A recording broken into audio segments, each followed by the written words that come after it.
অহংকার অত্যন্ত বলশালী হয়। এই অহংকার মানুষকে কখনো নত হতে দেয় না। অদ্ভুত ব্যাপার, এই অহংকার যা মানুষকে কখনো নত হতে দেয় না, সেটাই তার পতনের কারণও হয়ে দাঁড়ায়। যেখানে মানুষ এটা ভাবতে শুরু করে যে শুধুমাত্র সেই যোগ্য, সেখান থেকেই তার পতনের আরম্ভ। ঠিক কিনা? দেখুন, যদি কোনো মানুষ এটা ভাবে যে আমি এই সব কিছু করতে পারি, তাহলে তা হলো বিশ্বাস। কিন্তু যদি সে এটা ভাবতে থাকে যে শুধুমাত্র আমি এই কাজ করতে পারি, তাহলে তা হলো সেই ব্যক্তির অহংকার। আর এটা আপনাকে বিনাশের দিকে অবশ্যই নিয়ে যাবে। মনে রাখবেন, যখন আমি আর শুধুমাত্র এই দুই এক হয়ে যায়, সেখান থেকে আপনার পতনের সূত্রপাত হবেই। তাই আপনি কখনোই এই অহংকারের চক্রব্যূহে ফেঁসে যাবেন না। বিশ্বাস রাখুন নিজের ওপর এবং অন্যের ওপরও। আর মনে রাখবেন, বিশ্বাসের মধ্যে বিশ্বের প্রত্যেকটা বস্তু বসবাস করে। তাই এই অহংকারকে ত্যাগ করে ফেলুন আর আত্মবিশ্বাসের ওপর মনোসংযোগ করুন।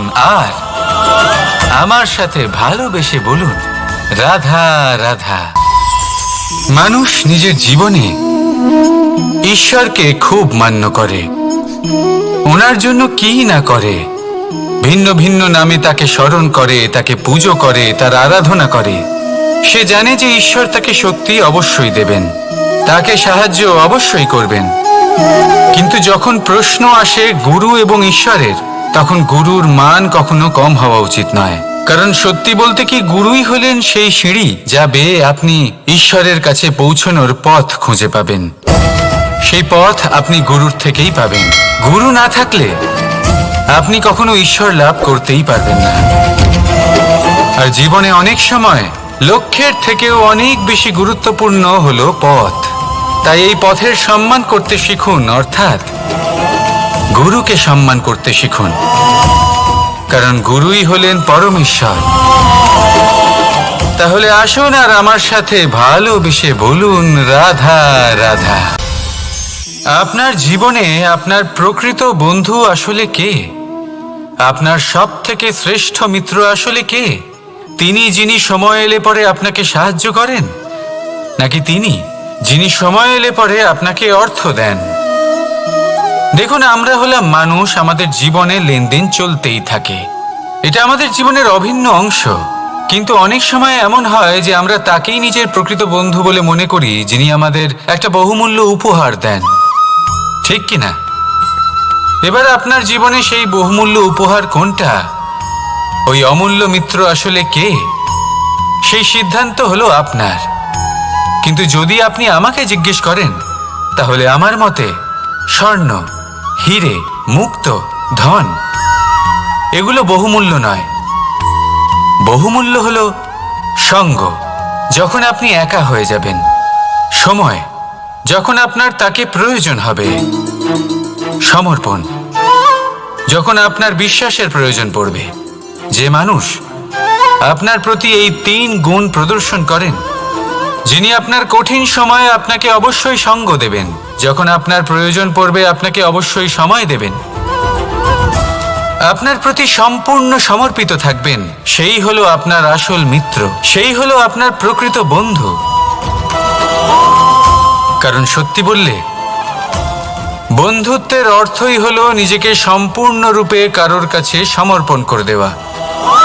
তাই আপনার সেই বন্ধুর জন্য নিজের প্রাণ উজাড় করে দিন আর ভালোবেসে বলুন, রাধা রাধা। মানুষ জীবনে 3টে কাজ অবশ্যই করে থাকে।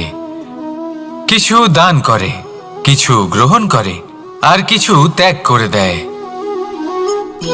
এটাও ভাবতে থাকে যে এটা করলে কিভাবে করবে।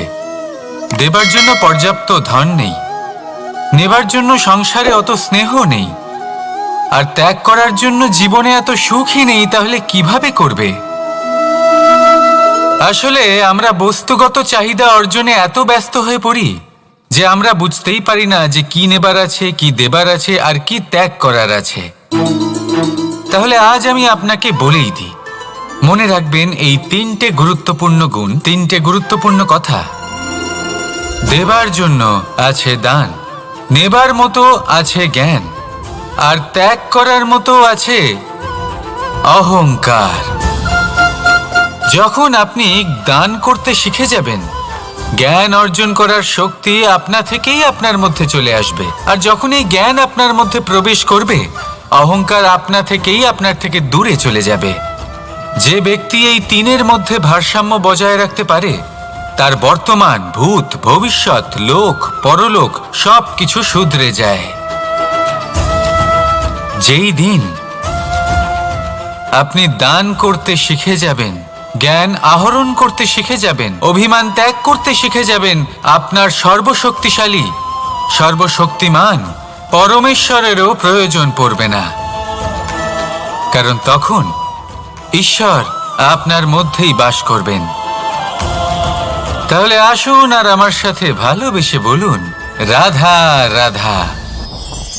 জীবনে অনেক সময় সমস্যা আমাদের চারদিক থেকে ঘিরে ফেলে। এই সমস্যা নানান ধরনের হতে পারে। আর্থিক সমস্যা হতে পারে, পারিবারিক সমস্যা হতে পারে, কোনো সম্পর্ক নিয়ে সমস্যা হতে পারে, কখনো কোনো দৈনিক সমস্যা হতে পারে, কখনো কোনো দ্বন্দ্ব হতে পারে, অনেক সমস্যা হতে পারে। কিন্তু যখনই কোনো সমস্যা আসে, আমাদের মনে তার জন্য একটা উত্তর অবশ্যই থেকে থাকে, যা আমাদের অন্তরে রয়েছে। একে আমরা বলি আত্মা। আত্মা হলো পরমাত্মারই রূপ, আর পরমাত্মা তা কখনোই কিছু অনুচিত চাইবে না, তাই তো? এই আত্মা খুব ভালো করে জানে যে কোনটা উচিত আর কোনটা অনুচিত। যদি আসল বিষয়ের কথা বলি, তাহলে আপনাকে নিজের মনকে বুঝতে হবে। কারণ আত্মা তো পরমাত্মা থেকেই আসে, কিন্তু এই মন মানুষ জন্ম থেকেই প্রাপ্ত করে, যার বিকাশ হয় এই সংসারকে দেখে। যেদিন আপনার এই মন আর আপনার এই আত্মা, এই দুই এক হয়ে যাবে, আত্মসাৎ হয়ে যাবে, সেদিন আপনার জীবনে না কোনো সমস্যা থাকবে, না কোনো ঝঞ্ঝাট থাকবে, না কোনো সংকট থাকবে।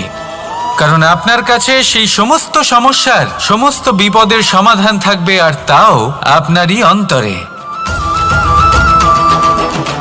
তাহলে আসুন আর আমার সাথে ভালোবেসে বলুন, রাধা রাধা।